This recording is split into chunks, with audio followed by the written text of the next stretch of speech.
Hare Krishna. So I welcome you all to the session 16 of the Bhakti Pravesa program. Today, our topic is called Nityam Bhagavatha Sevaya, or the glories of Srimad Bhagavatam. So as a part of this, today we're going to recite these beautiful verses as composed by Srila Sanatan Goswami in his beautiful book called the Stavamala. Krishna Leela Stava, sorry. So we would just go through each verse and then go through the translation. Verse 1.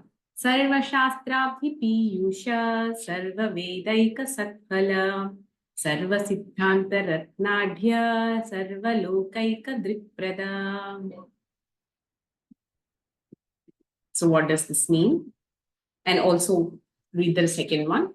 Sarva Bhagavata Prana Srimad Bhagavata Prabhu Kali Dhvantoti Taditya Shri Krishna Parivartita.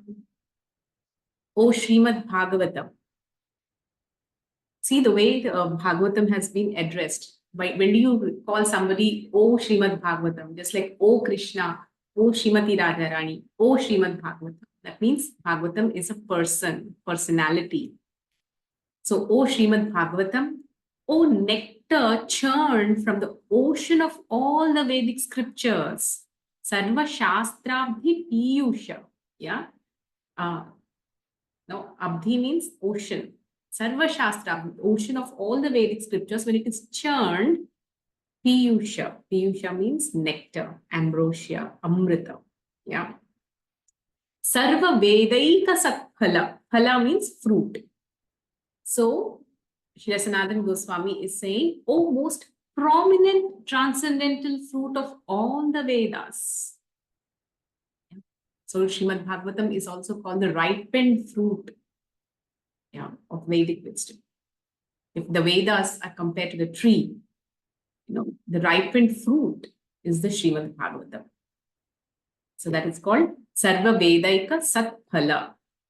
Then Sarva Siddhanta Ratnadhya. That means, oh, you who are enriched with the jewels of all spiritual philosophical conclusions. Yeah. So you're enriched with the jewels of all So all the philosophical conclusions, that is called Vedanta. So what is Srimad Bhagavatam? Srimad Bhagavatam is a commentary on the Vedanta Sutra. What is Vedanta Sutra? When Srila Vyasadeva has composed the entire Vedic literature. It was huge, it was voluminous. So the entire Vedic essence is given as something called the Vedanta Sutra. Yeah, like aphorism. In short statements, the entire Sara, essence of the Vedas is just given in, capsules. So that is Vedanta. It's a philosophical conclusion. And Srimad Bhagavatam is nothing but expansion from those capsules or Vedic aphorisms or the Vedanta Sutra. So you're enriched. So the entire Bhagavatam is enriched with those philosophical conclusions. Yeah, Sarva Siddhanta Ratnadhya. Yeah. So beautiful. See, this is what Srimad Bhagavatam is decorated. Yeah, it is decorated with what? Sarva Siddhanta Ratnadhya. And Sarva Lokaika Drikprada. Yeah. Drik Prada. Drik means direction. It is giving direction, or one who grants spiritual vision to all the people of the world. So one of the most important purposes of Srimad Bhagavatam is it gives direction to the humanity. It gives direction to the humanity. Sarva Lokaika Drik Prada. Yes. And Sarva Bhagavata Prana. Bhagavata Prana means life breath of all the Bhagavatas. Bhagavatas means the great devotees. Who are the great devotees? Those great devotees who have renounced everything of this world because there is no taste in them. Yes. So recently we were discussing about, why sometimes when you see externally, you see all the renunciates are very harsh on themselves. Yeah, why they don't drink much, they don't eat much, they don't clothe properly, they don't enjoy anything. Are they torturing themselves? No, they're not torturing themselves. They are eager to taste something higher. That's why they are not interested in the lower things. Just like, at the age of 25 or 20, you're no longer interested in playing with, the small, the mini vessels which small kids play with, right? Or a toy car or toy kitchen. You're no longer interested in it once you grow up. Similarly, the great renunciates who have renounced this material world are not interested in our Ferraris or, I don't know what are the popular cars these days, or IPLs. Yeah, they're not much fascinated about this. So they are called Bhagavatas. For them, what is their life and soul? The Srimad Bhagavatam. That is why Bhagavatam is also the Sarva Bhagavata Prana, life breath of the Vaishnava devotees. So these Vaishnava devotees are connoisseurs of pleasure. They are satisfied with nothing less than the highest pleasure. And that highest pleasure is Srimad Bhagavatam. So that is why when we see a renunciate, it's not that we should feel sad for them. When we know the truth of renunciation, we will feel sad about ourselves. Yeah, because we are trying to enjoy those things which has no stuff, no rasa. Yeah, so the humanity is chasing after is called the chewing the chewed.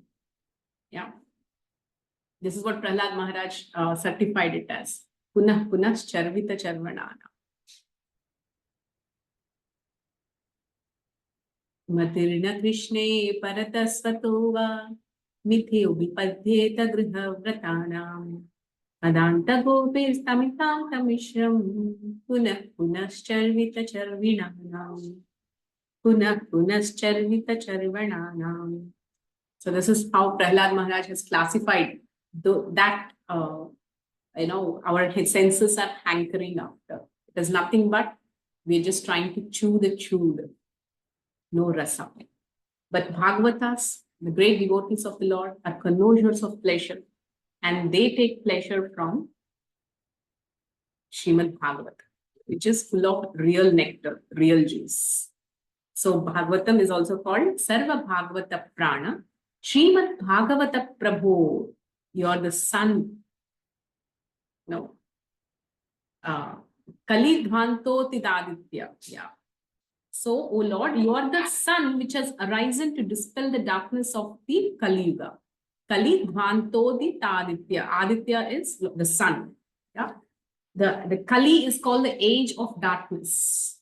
And to dispel this darkness of this age of Kali, Srimad Bhagavatam has risen as the sun. And Shri Krishna Parivartita. That is, you are actually Krishna who has returned among us. See, the whole context of Srimad Bhagavatam is spoken at that juncture where Krishna has left, in the Dwapar Yuga, Krishna has completed his pastimes and went back to the spiritual abode. So at that time, Yudhishthira Maharaj and all the Pandavas, have embarked upon the Mahaprasthanam, the great journey, called the Svargarohana. They left everything and they ascended to the higher planets. And Yudhishthira Maharaj then enthroned Parikshit Maharaj as the ruler. So it was a time of intense separation of the world from Krishna. Lord Krishna, who has completed his pastimes of the world and left Krishna Swadhamo Padate. Krishna has left back to his abode. So at that time, Bhagavatam has come. Just like when it is compared to when the sun sets, the moon rises. So the sun of Krishna has set, but the moon of Srimad Bhagavatam has risen to give light to the humanity. So Srimad Bhagavatam is also called Shri Krishna Parivartita. So if you can, please memorize these verses. They're very, very beautiful. They're very nectarine. Yes. Then Paramananda Pathaya Prema Varshya Aksharayate Sarvada Sarva Sevyaya Shri Krishnaya Namostume. So Paramananda Pathaya. Again, O Srimad Bhagavatam, I offer my respectful obeisances unto you. By reading, yeah, Pathaya means to read. Paramananda Pathaya, that means by reading you, one attains transcendental bliss. Every syllable of Srimad Bhagavatam is so nectarine. Every syllable, every word of Srimad Bhagavatam has the potency to invoke pure devotional service, which is our eternal nature in us. So every syllable of Srimad Bhagavatam is so potent. So Paramananda Pathaya, anybody who reads attains transcendental bliss. Yeah. Prema Varshaksharayate. It means your syllables rain pure love of God upon the reader. Just see the beautiful glorification. Yeah. This is Srila Sanatana Goswami, who is one of the Shad Goswamis, who was serving as a minister under Nawab Hussain Shah, 500 years ago. Yeah, Srila Rupa Goswami and Sanatana Goswami, they hailed from Saraswat Brahmin families, very high erudite families. And then working under the Muslim ruler, he just, he took a break without telling anything. He took an off from his job. And when Nawab Hussain, saying that, I am sick, I cannot come. And Nawab Hussain Shah visited Sanatana Goswami's home. What he saw was he was sitting and discussing Srimad Bhagavatam with all the Vaishnavas. So he had such love for Bhagavatam. So he's glorifying Bhagavatam, saying that Prema Varshi Aksharayate. Prema Varshi means Srimad Bhagavatam rains prema, pure love of God, which is the Purushartha Shiromani. The human beings, the humanity at large is chasing after 4 Purusharthas: Dharma, Artha, and Kama and Moksha. These days, though, nobody is chasing after Dharma and Moksha. People are chasing after only 2 things, Artha and Kama: economic development and pleasure. Yeah. But as such, humanity is geared towards accomplishing these 4, Dharma, Artha, and Kama and Moksha. But there is Panchama Purushartha, which is pure love of God, which is called the Purushartha Shiromani, the crest jewel of all the Purusharthas. And that prema, is showered in every syllable of Srimad Bhagavatam. Yeah? Your syllables rain pure love of God upon the reader. So that is why Srimad Bhagavatam is called Dharma Projita Kaitavotra Paramo Nirmatsaranam Satam. All the Kaitava dharmas are rejected. That is Srimad Bhagavatam. This is only, Srimad Bhagavatam touches upon only the ultimate dharma, which is pure devotional service to the Supreme Lord Krishna. And Sarvada Sarva Sevyaya. You are always to be served by everyone. Yeah, Sarvada Sarva Sevyaya. Srimad Bhagavatam is non-different than Krishna himself. Just as whatever Krishna can give us, Srimad Bhagavatam can give us. Just like there can be no problem that cannot be solved when we approach Krishna. Similarly, there is no problem that cannot be solved when we approach Srimad Bhagavatam. But what is important is just as how we need to know the art of the right approach towards Lord Krishna, one should also know the art of right approach towards Srimad Bhagavatam to access all the mercy that he is willing to give. Yes? So, Sarvada Sarva Sevyaya, Sri Krishnaya Namostute, for your incarnation of Krishna. So, Srimad Bhagavatam is addressed as Krishna himself. Sri Krishnaya Namostute, Namostume. Then 4th, this is a very famous verse. Madeka bandhu mat sangin madhuro man mahadana mannistaraka madbhagya madananda namostute. O Srimad Bhagavatam. Yeah. Oh, my only friend Yeah, Madeka Bandhu, Eka Bandhu, you're my only friend. Mat Sangeen, my only companion. Mad Guru, my teacher. Man Mahadhana, my great wealth.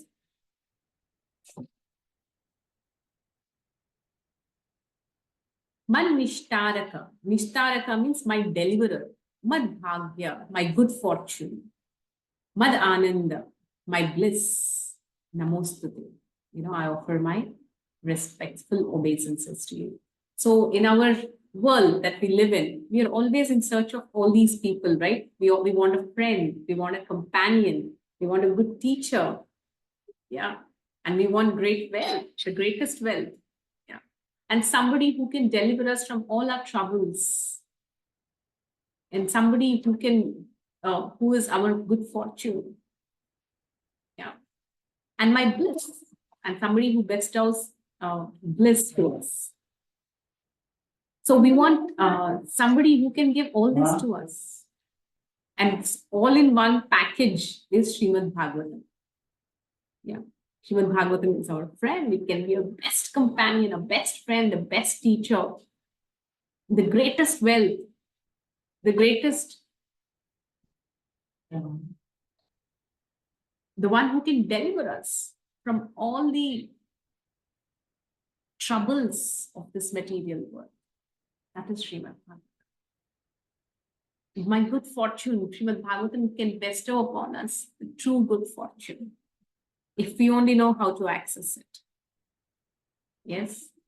If we do not know how to access this, although all the wealth is right inside, we cannot approach. We cannot really be benefited.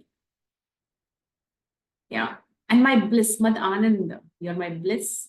And Namostute. This is what Sanatana Goswami is doing repeatedly and again, and offering respects, obeisances to Srimad Bhagavatam. So these compositions are not ordinary. These are realizations from a great pure devotee of the Supreme Lord. So the last one. Asadu sadhu tadayin atinito chatarasa. Hana muncha kadachin mam premna hritkantota yoskura. O Srimad Bhagavatam. O giver of saintliness to the unsaintly. So this is what Bhagavatam can do. Asadhu sadhutadayin. Even if you're not qualified, yeah, they can be uplifted. Giver of saintliness to the unsaintly. Ati nitocha. Ati nichocha takara. Yeah. Nicha. Ucha. Takara. That means uplifter of the very fallen. Yeah. Hana muncha kadachinma. Please do never ever leave me. Yeah. Premna hrit kantha yospura. Please become manifested upon my heart and my throat, accompanied by pure love of Krishna.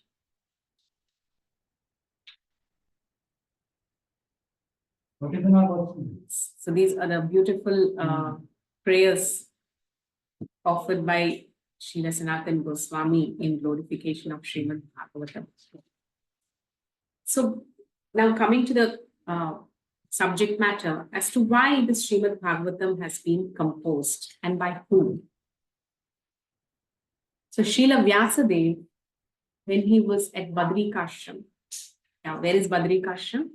It is at, if we start from Rishikesh, on the banks, following the course of Ganges, Mother Ganga. Yeah, you reach what is called the Himalayas. Yeah, Badrinath. I do not know how many of you all have been to the Char Dham Yatra. First place you reach is the Badrinath. So that is the place where Naranarayana Rishi, Nara and Narayan, which is none other than Arjuna and Lord Krishna in a different incarnation, are eternally performing tapasyas or austerities, the benefit of mankind. Yeah. So it's a place of severe renunciation. Actually, if you go there personally, you actually feel those vibes. Yeah, vibes of renunciation. So as you go upward, there is a place which is called Badrikashram. That is a place where Vyasadeva has resided on the banks of river Saraswati. So this place is still existing. It's an amazing, very beautiful place. I mean, if you ever get an opportunity, please do visit there, where Srila Vyasadeva has composed the Vedas. Yeah. So one day, after taking his bath in the river Saraswati and sitting in his position to compile the Vedic literature. So, I mean, Vedavyas, when he foresaw what would be the situation of the people of Kali Yuga. And his heart was struck with compassion. He understood, yes, soon this age of Kali is going to come. And what is Kali? Kali is the age of quarrel. It's the age of hypocrisy. It is an age where people are very impatient. They don't have mode of goodness. Yeah, to sit back, to understand what is actually the purpose of life, what is the goal of life, what is self-realization, what is God realization. No, to understand all this, a person has to be situated in mode of goodness. But Kali is such an age that people are, people are not in mode of goodness. They're always impatient. The whole atmosphere is predominated by passion and ignorance. In such an atmosphere, self-realization, which is a human goal of human life, is forgotten. So Srila Vedavyas could foresee all this. And not just that, people are going to be short-lived, and they do not have sharp intelligence, and they're not so fortunate.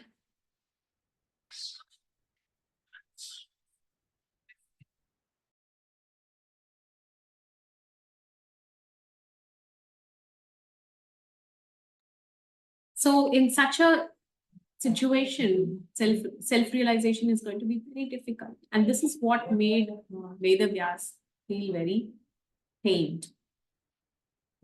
So, and he has compiled all the Vedas. That's why he has compiled all the Vedas in a written form, so that people of the age of Kali, they don't have such sharp memories to remember what has been told.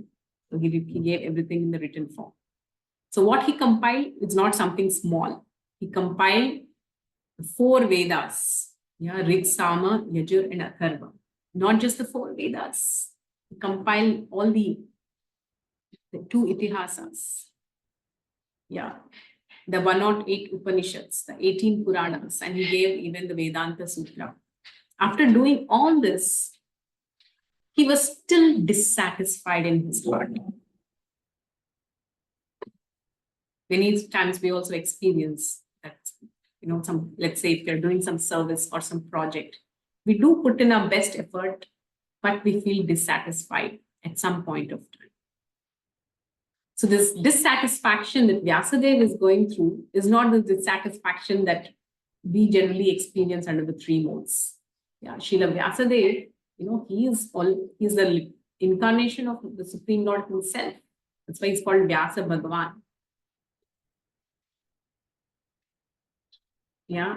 And his consciousness is always absorbed in the Supreme Lord. So for him to undergo dissatisfaction is not the dissatisfaction which we go through. It is not born of the modes. So the personality like Vyasadeva is always in a blissful situation because he's always in God consciousness.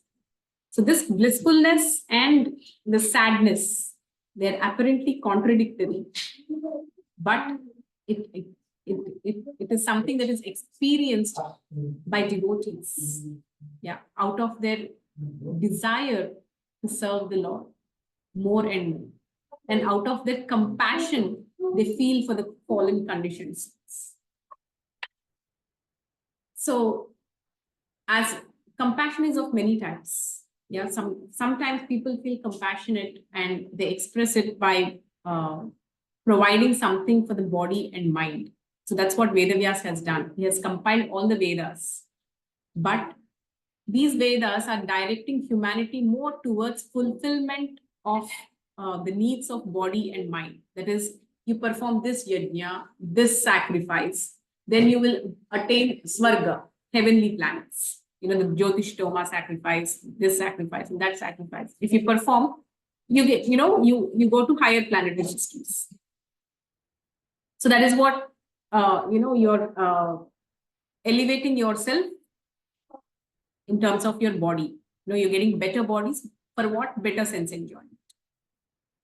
So in this way, all his composition, whatever he has composed, although he thought was for the welfare of the humanity, the welfare that he's actually directing them towards is to have better dharma, artha, kama, and moksha, the last. So that is why he was going through a sense of dissatisfaction, because compassion that is directed towards the body and mind of a person can never do them real good and can never, bring satisfaction to us. Today, our Meghna has sent a very sweet and very nice verse in the morning sadhana. Yeah. So that verse says, let me just read out that verse.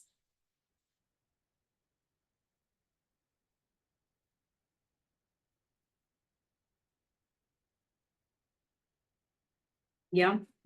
So it's a myth that spiritual life means to give up responsibility. And truth is, spiritual life means to become responsible in pursuit of sharing wisdom to all others. So why should we share this wisdom with all others? And why? How does that bring us satisfaction? It is because you're quenching the real thirst of that person.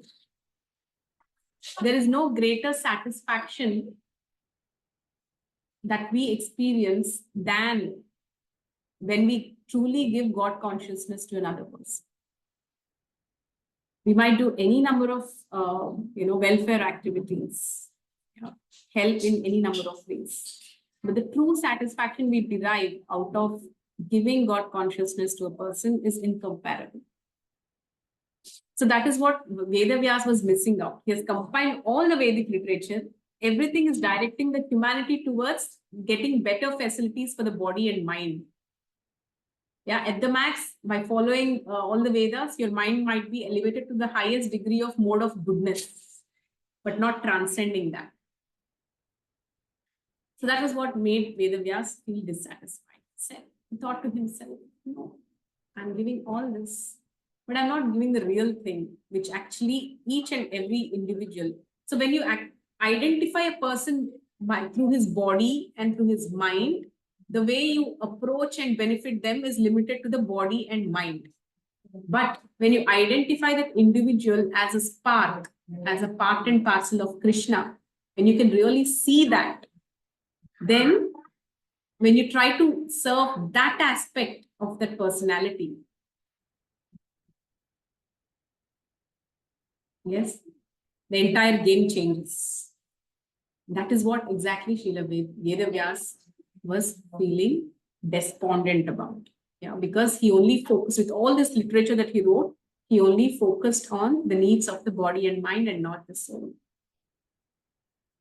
So that was when his spiritual master, Narada Muni, appeared into the picture.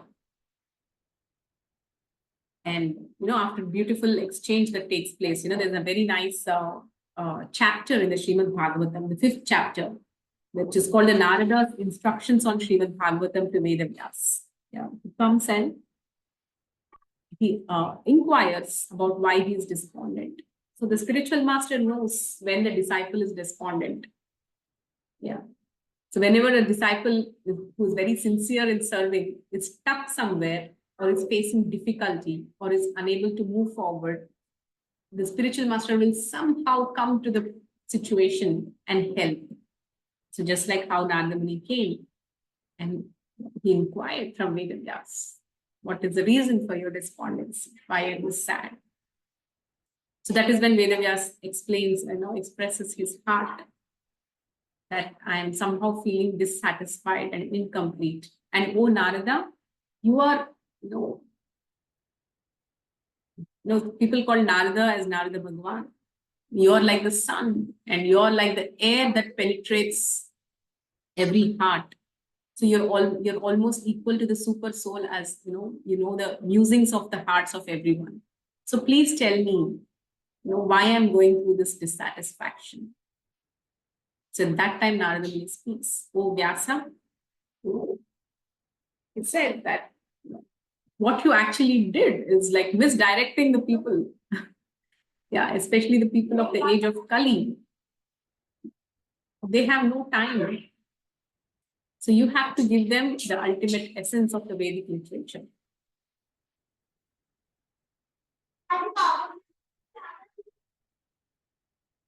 So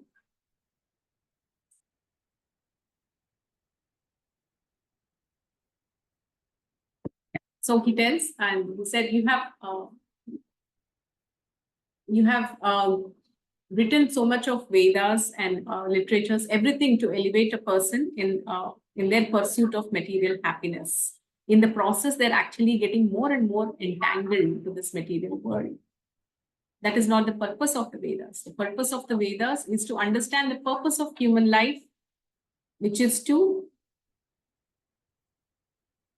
extricate oneself from this material world and go back to Godhead. And because you have not addressed that point, you're feeling dissatisfied. Yeah. What is the purpose of knowledge? Knowledge means knowledge should liberate a person. The knowledge that you're giving should show them the way to ultimate happiness. Yes. If not, that knowledge is cheating. If it's entangling you more and more to this material world. So that is where Srila Narada Muni instructed Vedavyas that what you have forgotten is the actual goal. You have shown them the different levels of the goal, but you have not dwelled upon what is the goal and how to live in the perspective of that goal. You have not sufficiently glorified that supreme person who is the goal of human life. And that is why you're despondent today. So having said this, Narada Muni instructs Vedavyas that expound on the glories of the Supreme Personality of Godhead, Sri Krishna, and that will satisfy you. And that will bring the greatest good to the entire humanity at large. In saying this, Narada Muni also explains about his own life story, how as a child, he served the Bhakti Vedantas who have come, and simply accepting their remnants and being well behaved, he received their blessings, and he developed pure devotion in his heart. And then he actually went into a serious meditation on the Supreme Personality of Godhead and had his darshan within his own heart. And he explains about his lifetimes of journey and how he became the Narada Muni he is right now. Yes. So he explains that there is no greater gain than pure devotional service, which is the very nature of every living entity. And nothing else will satisfy a person as much as that. That is stated actually in the second verse. Savai pumsa paro dharmo yato bhakti radokshati ahaituki apratihata yayatma suprasidati. Yeah. So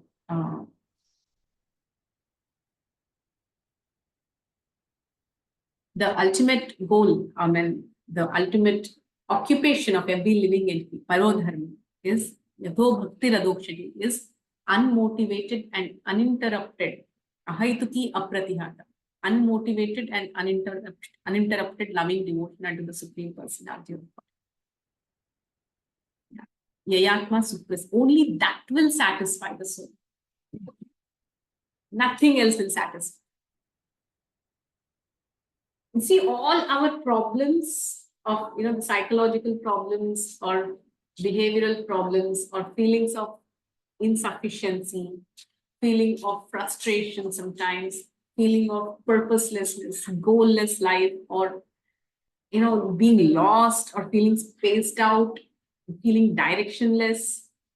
It happens again and again and again. Why? It is because we have not reached this dharma, the ultimate dharma of ahaituki bhakti. Yeah. That is unmotivated, uninterrupted devotion. We might be doing devotion, but as long as the devotion is motivated, one does not feel the satisfaction.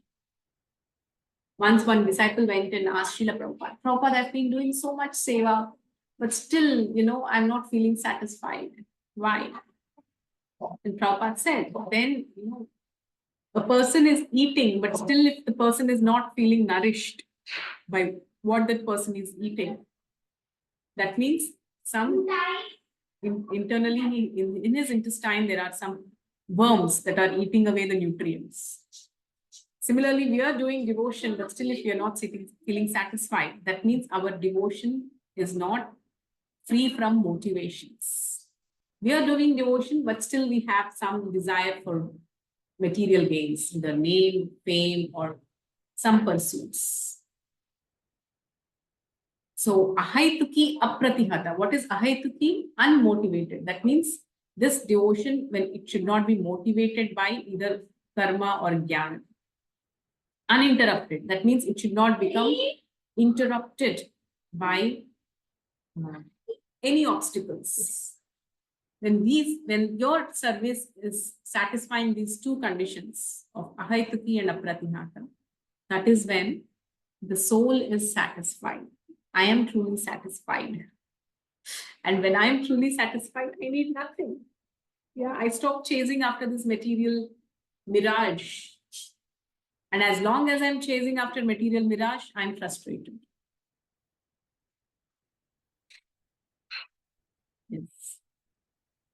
And the worst thing is to chase after material pursuits in the name of devotion. That's the worst thing to do.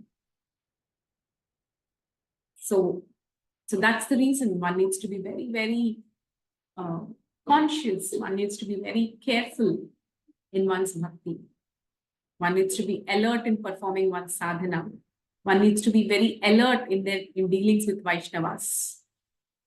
One needs to understand how to deal with superiors, peers, and with juniors. Ishvare padadiveshu bhaliseshu vishatsuja prema maitri kripa apeksha yat karoti samadhyama. One should try to rise to the platform of madhyamalika. Yeah, prema maitri kripa apeksha. One should develop love for prema, love for the Supreme Lord. Maitri. One should develop friendship with equals. Kripa. Kripa means they show mercy upon the juniors. And apeksha, they should keep away from the enemies. Yat karoti samadhyama. So one should try to rise to the level of madhyama. So one should understand how to practice bhakti, how to perform devotional service, the science of devotional service. And when one does that, that's when the soul is truly satisfied and is liberated from the ills of this material world. If not, until then, a person keeps chasing and chasing and chasing, birth after birth, life after life, after mirages. What is a mirage? In a desert, you go and you think that there's water. Yes, there's water. Let me go there. And actually, when you go there, it's just some reflection. There is no water there. So the same is our chasing after happiness in this material world, with our material pursuits. We never get that happiness. We're simply chasing after it, but we'll never get the real happiness. But mirage is, there is an oasis. So that oasis is the bhakti that we perform in this material. That will quench our thirst and will take us back to our original home. And Srimad Bhagavatam is that scripture. By regular reading of Srimad Bhagavatam, every shloka can actually cure the disease of material existence. Yes.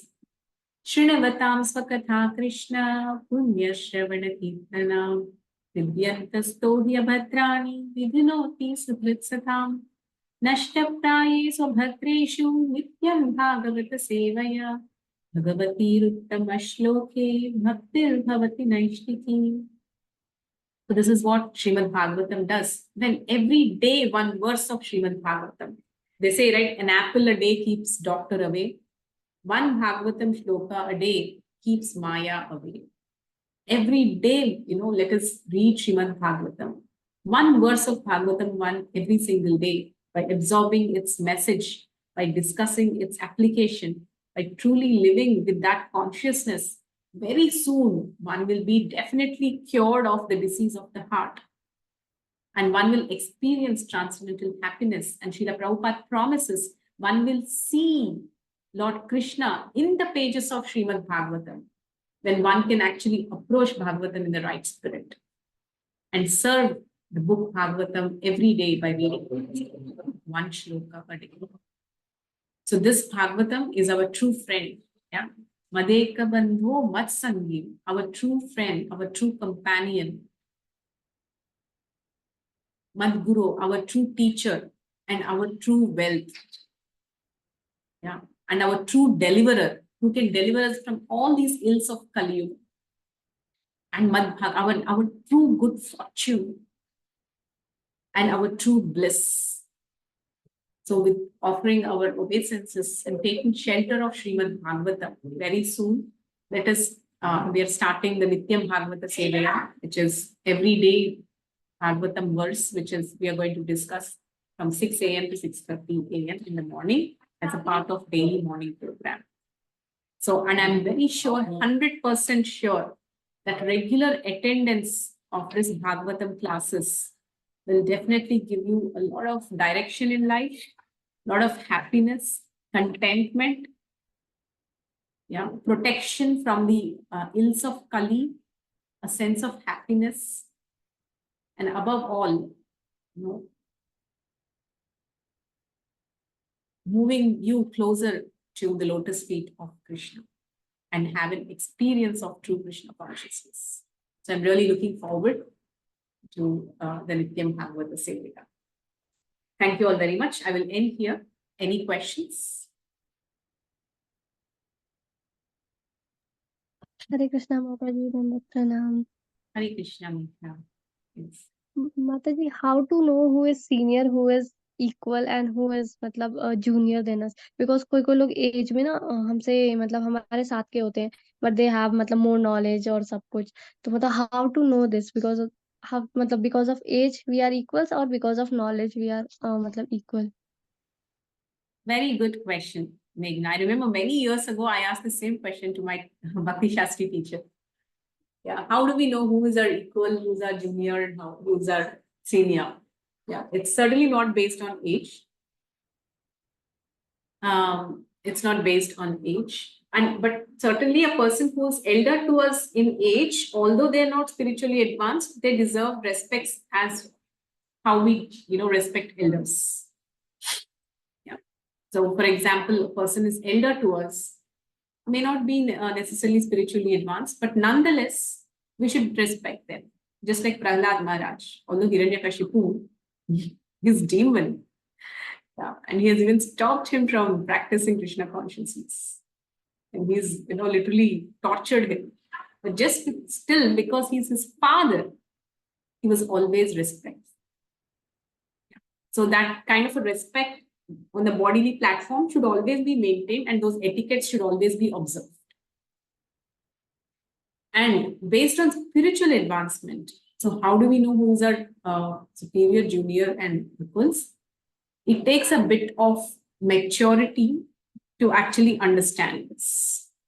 Yeah, certain dynamics within us will help you understand this. So a senior is certainly a person which some people, when we meet them, we automatically look up to them. Yeah, either because of their practices, their attachment to the Lord, and their presence will inspire bhakti in us, or they draw, like everybody has their own aura around them. So when there's somebody is senior to us, automatically they draw respect from us. They draw, adoration from us. So that's how you recognize a senior. So equals, they're more into a mode of sharing. Yeah. So sharing. And our juniors, or who are subordinate to us, are those people who look up to us for inspiration. So these kind of dynamics we get to know more through maturity, and through association, by associating more. So it's a very subtle dynamics. We will learn them over a period of time. Yes. So, but there is a beautiful verse in Srimad Bhagavatam which says, Gunadika mudam lipse, anukroshan gunadhima, maitrim evan yuche, nataper abhibhuyate.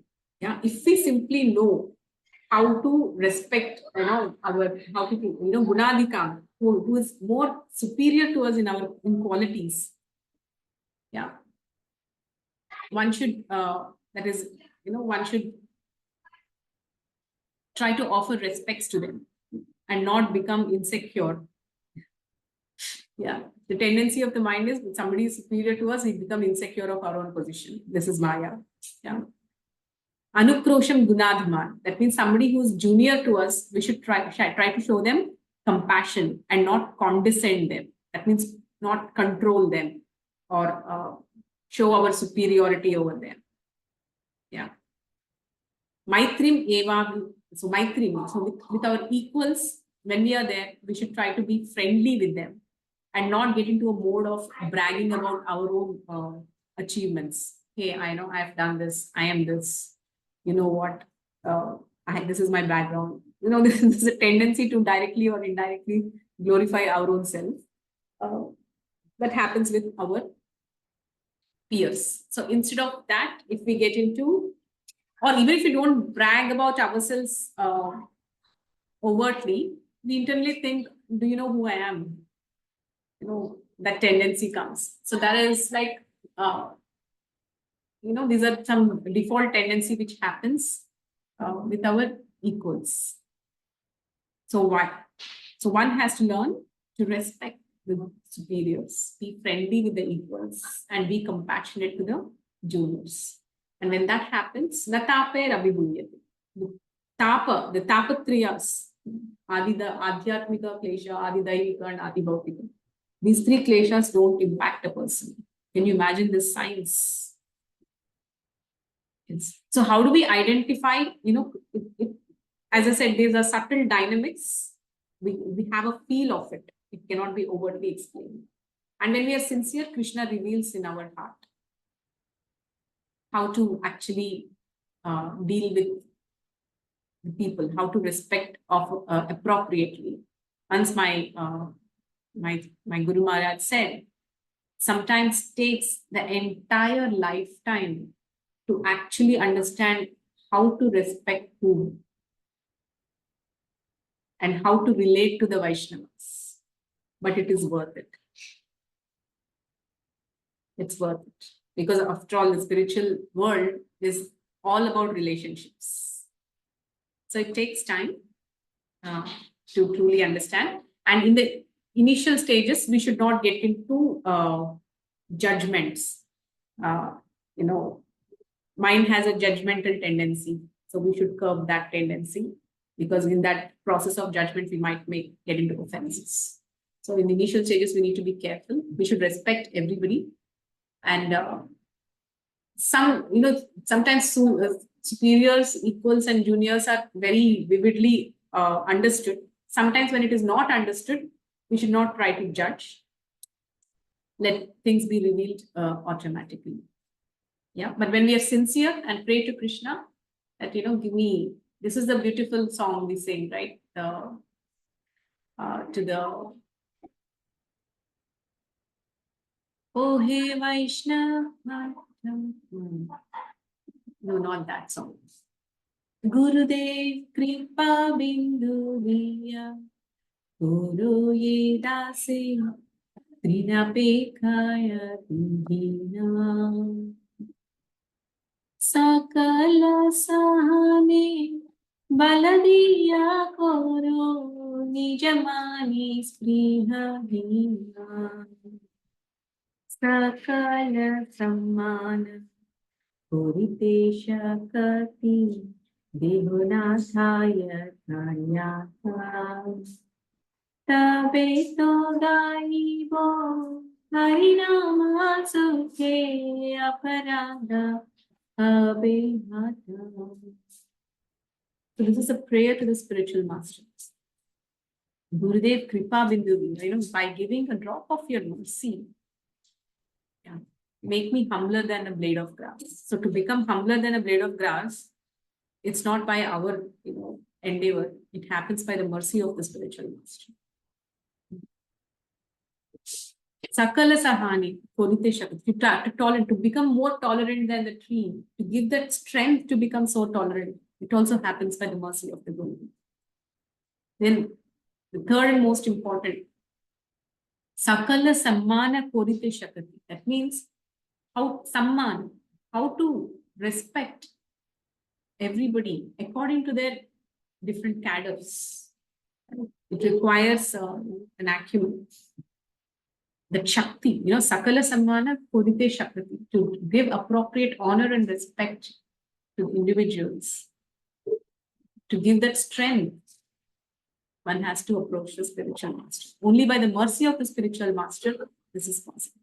Then, Tabeto Gaipo Harinama Sukhi, Aparadha Habehata. Only then one will be able to chant Kirtaniya Sadahari. One will be able to chant the holy name offenselessly. So this comes by the mercy of the spiritual master.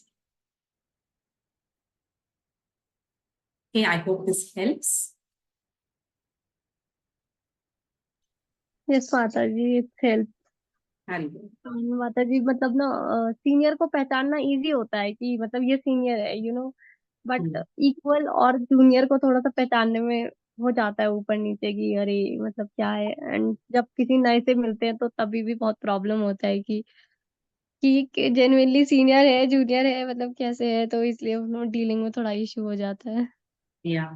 So one Mataji here, Grace Devaki Mataji, she's a senior disciple of Prabhupada. So she told a very interesting approach to this fix. Even if a person is junior, it is always, or even if it's a person is equal, it's always it's always good to put ourselves in a subordinate position only. Like somebody is equal to you, but still put yourself in a subordinate position. Ultimately, that's our philosophy, to be the servant of the servant. So that's what Mataji has said. And I have seen that it really works. It really works. I mean, if somebody is even equal to me, I put myself subordinate to that person. It gives a nice exchange. Because Vaishnavas are more eager to give respects than take respects. And at the same time, how do you know if the person is junior? Automatically you come to know because they look up to you. You get that vibe. So at that time, when somebody is looking up to you for some help or for some shelter or something, show them compassion. So the more you associate with devotees, the more these dynamics become evident. So, and what is one thing which we have to remember by default is, no matter which position we are in, we should always remember that I am a servant. Even if I am a guru, the spiritual master thinks I am a servant of my disciple and serving him, by being the guru, the spiritual master. This is the consciousness of even a spiritual master. Whether I'm a guru, whether I'm a mother, a father, a teacher, a friend, or any role that I'm playing, our identity is that of a servant. And what is my service? Is to bring this person closer to Krishna. Yeah, or act in a way that will please Krishna. And that is the center. We don't make mistakes in our relationships. Very nice question. This is a very requires deep thinking and application. Yes, so it's an ongoing process. Yes, Mataji. Today I was just reading that book which we get in memorial, na? His Holiness, His Holiness, sorry, Gopal Krishna Goswami Maharaj ji. So उसमें भी उन्होंने बोला था that it is my duty to serve. It is my duty to. It is my duty to serve. You are saying to their disciples, so you just touch that point. Yes, yes. That's like the bread is that of being a servant. That's their greatness to actually act in that platform. If we are acting in that platform, we have reached our eternal position, constitutional position. Okay, any other questions?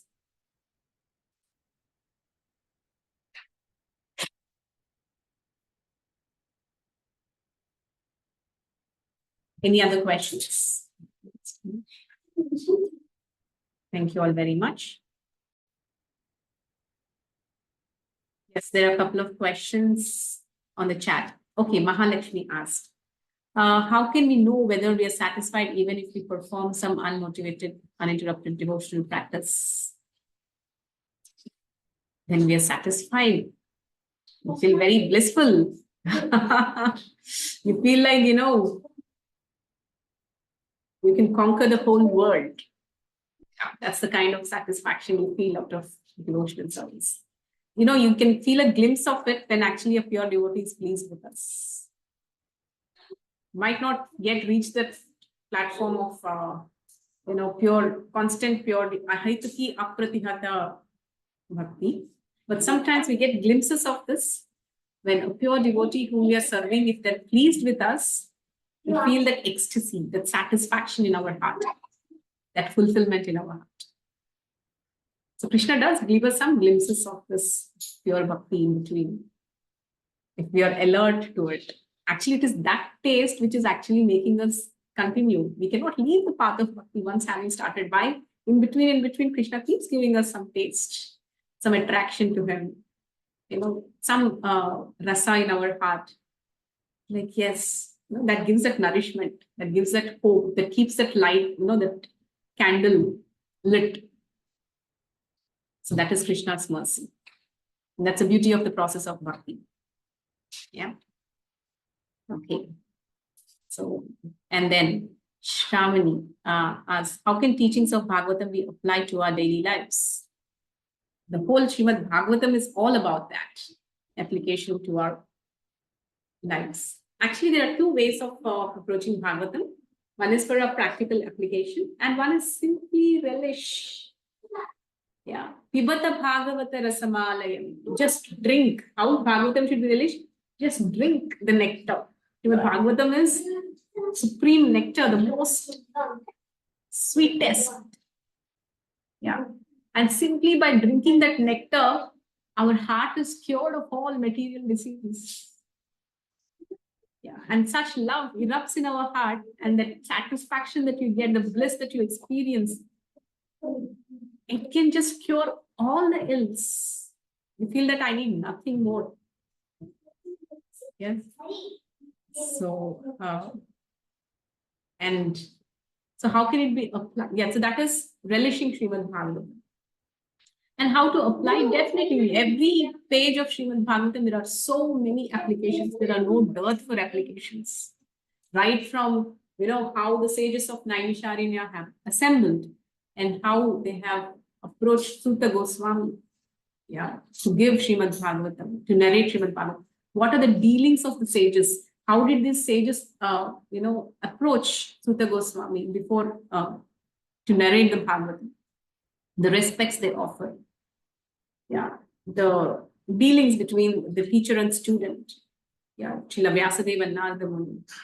And later on, starting from, how Draupadi's exalted forgiveness of Ashwatthama, Arjuna's separation from Lord Krishna.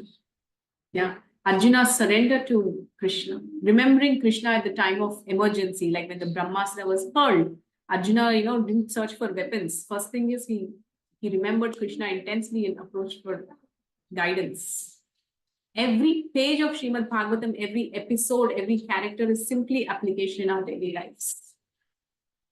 Yeah, how the Parikshit Maharaj has treated Kali, how Kunti Maharani has offered prayers, what is Bhishma Stuti. Yeah, every page is amazing, intense application in our daily. Every verse, in fact. Yes. So that is why please be present regular. Regular attendance of Srimad Bhagavatam will revolutionize your life. Yeah. Tadvag visargo janatagha viplavo yasmin pratishlokam abadhavati. Yeah. Tadvag visargo janatagha viplavo. What we need is viplava, revolution. What kind of revolution? The Srimad Bhagavatam revolution. This can truly be, bring forth a revolution in your own life and in the lives of everybody. There is no greater emergency than hearing Srimad Bhagavatam every day. Follow this and you will understand what I mean.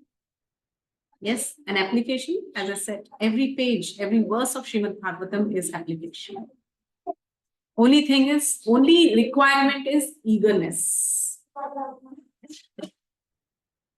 Just as, when we do not have hunger, no matter what food you give, you cannot relish it, right? I get you the best of chappan bhog, best of items, your favorite, and place it in front of you. You cannot relish if you don't have hunger. Similarly, if we don't have that eagerness, laulyam, to hear Bhagavat, although it has all the properties to cure us, we will not be able to derive its benefits. So that is why tatra laulyam ekam api mulyam. The only fees that you need to pay to receive all these benefits is laulyam, the greed, eagerness to hear.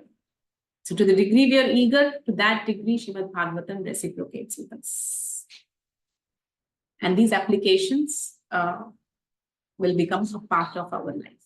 If not just like, when we don't have hunger, if we take food, it causes indigestion. Yeah, then we might the food can go in and just come out. It won't translate into nutrition. Similarly, when we don't have that eagerness, the message will go in through our ears and might even come out of our mouth by just repetition, parrot-like repetition, but without any practical realization within. So that is why, just like good digestive capacity is sign of good health, eagerness to hear is a sign of a good sadhaka. So to the degree we have it, to that degree we benefit from the message of Srimad Bhagavatam. Okay. So I hope, Shravani, this answers your question. Yes, Mataji. Haribol. Thank you for all the good questions that you asked.